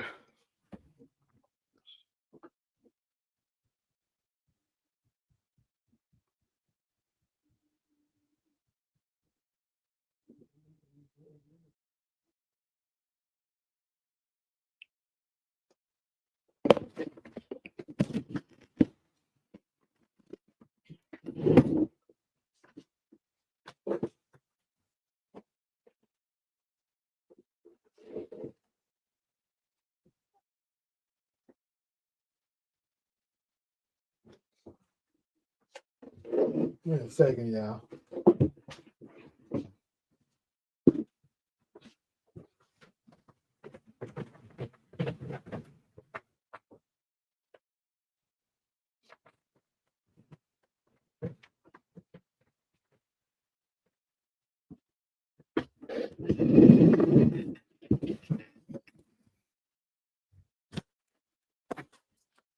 Teddy was mad that Franklin came up. I don't know if I can say Teddy was mad about him coming up, but he was mad about You know, I believe he actually was genuinely telling the truth in episode 9 when Franklin was asking him why he did that. I think he was genuinely upset that Franklin left him because if you pay attention, although he may have had a sick way of thinking of it and stuff like that, Teddy actually did kind of keep his word when he said he'd always be there with him. Like a lot of situations popped off where Teddy could have possibly been like, I'm done with you, or just tried to take him out or whatever. But um, he stood by Franklin, and then once Franklin decided he was going to quit over, you know, the Louis situation. Also, we can also make a claim. Another major mistake was him getting with that damn Veronique, because she was the reason why he decided he wanted to get out of the game. Because I think with the situation with Louis going behind his back, trying to get, product on her own, if Veronique wasn't in the picture with the baby, then maybe he possibly would have just, been upset with them for a while, but let them do what they do and just found another way to possibly, make it work. And then possibly, like Leon said, just gave them time, maybe they would have failed and thought that it was too hard and eventually bowed out and be like, look, we just want to be under you. That may would have happened, but Veronique being there, changed a lot of shit. And also what I think made him even more obsessed with money because he wanted to, make sure he had enough to take care of his child.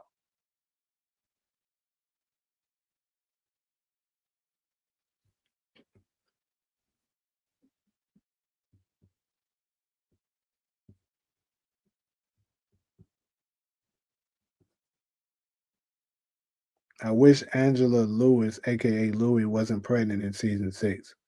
It's crazy, bro. I actually didn't know she was pregnant until recent because I seen the photos and shit. I actually never knew.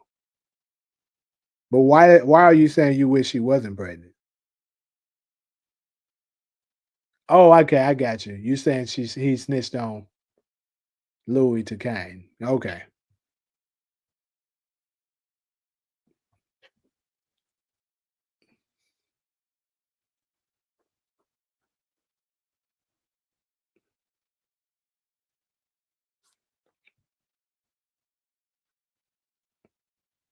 Franklin worked for the CIA, so basically Franklin was a snitch. Nah, well, not really in that situation, bro, because he was strong armed into doing that. Like you be just looking for a reason to say people are snitch. It's not like when he first started, he knew from the jump that it was the CIA. He didn't know that shit. He got strong armed into it, doing it. He just knew that he was a connect. They was about to kill him until he was able to reason with him. Then he later on figured out what season 3 that he was the CIA. So now you can't even make that claim.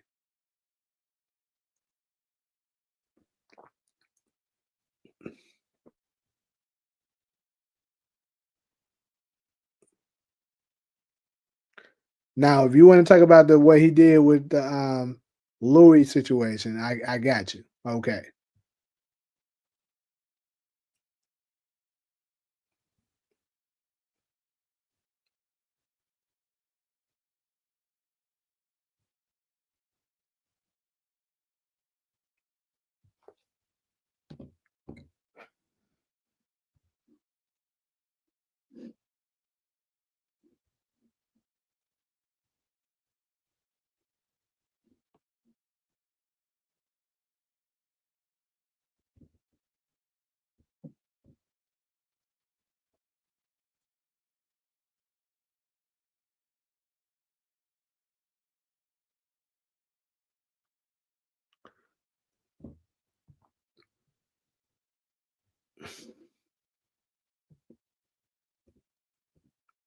But anyways, people, it looks like we dying down anyways. And plus, I actually got an audition I need to be studying for. So um I'm about to go ahead and close this one out at 2 hours this time tonight. If we got any last remarks and stuff like that we want to add, go ahead.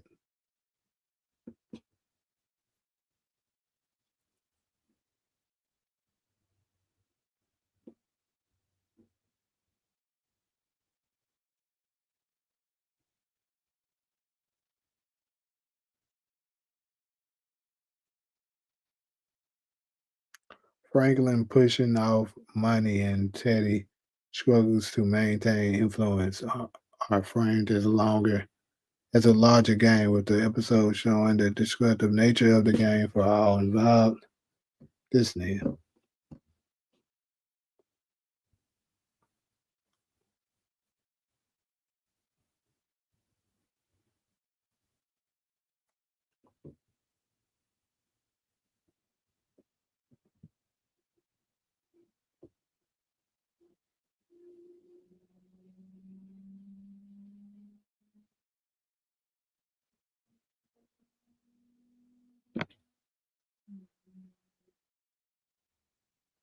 Franklin went on a telling spree. I mean, he told on Louis. Who else he told on?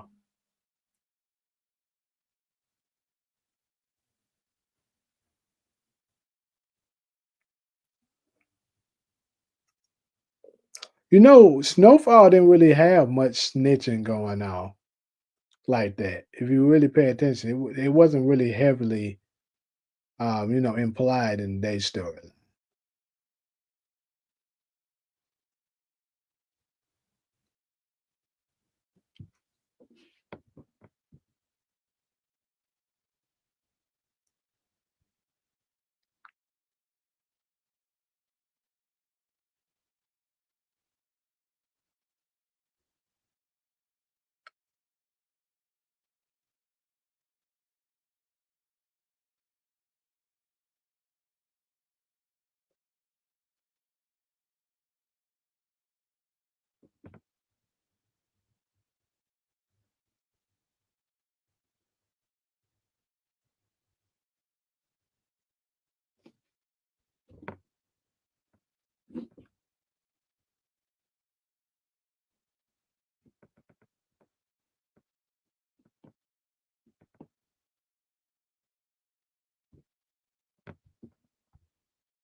Gotcha.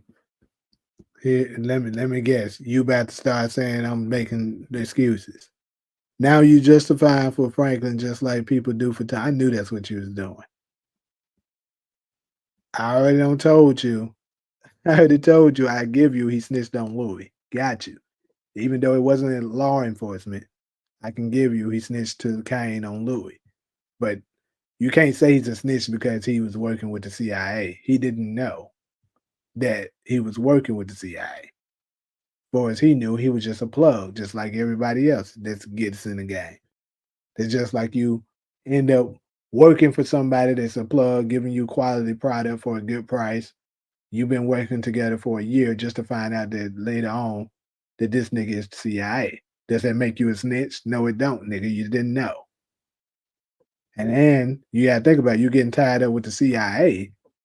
You can't just jump out. You know what I'm saying? Them niggas got you tied in. They got you dead to right. They can put you in jail whenever they get ready because they got everything on you.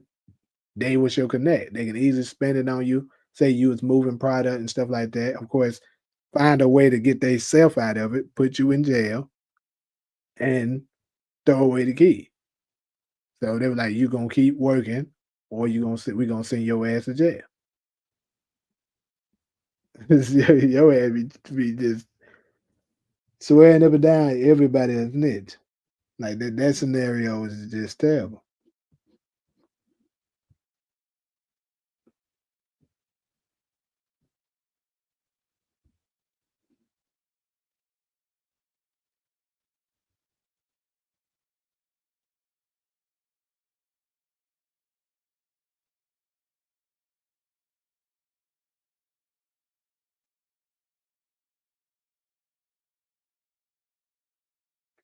But anyways, though, yeah, like, you got to do a top 5 moments in Snowfall. Okay, I'll make an individual video on that tomorrow, and then I'll actually have a topic on it. Make that a topic as well. I'll do that for tomorrow.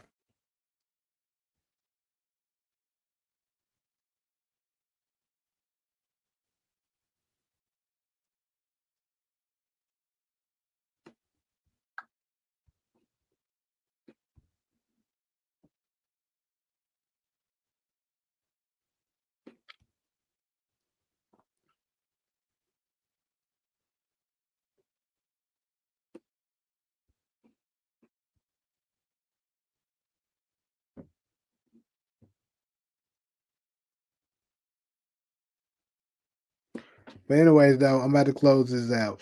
Appreciate everybody that stopped through. See y'all in the morning for some of y'all. Steven, you got to be the first person to get him with YouTube copyright strike in the comments.